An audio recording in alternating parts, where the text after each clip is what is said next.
And today they say that Islam is the religion which was spread by the sword.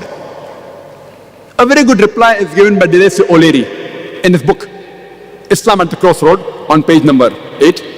It says that history makes it clear that the legend of fanatical Muslims sweeping across the world, forcing Islam at the point of the sword over conquered races, is the most fantastic myth that historians have ever repeated.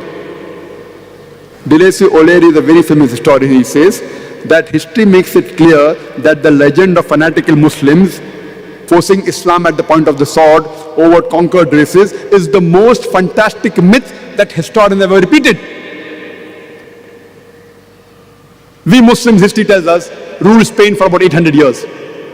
We didn't do our job. We didn't do dawah. Later on, the Crusaders came, we wiped out. There was not a single Muslim who could openly give the azan.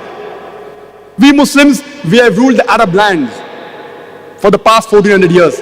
For a few years, the Britishers came. For the few years, the French came. But we Muslims have been the lord of the Arab land for the past 1400 years. Yet today, statistics tell us there are 14 million Arabs who are Coptic Christians.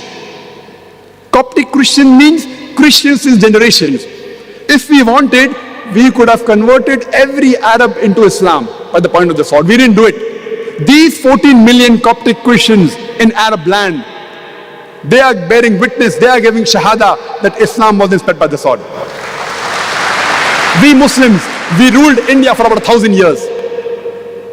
Today, more than 80% of the Indians, they are non-Muslim. If we wanted, we could have converted every Indian at the point of the sword. We didn't do it. Islam does not give us permission. These 80% non-Muslim Indians, they are giving shahada. They are bearing witness that Islam wasn't spread by the sword.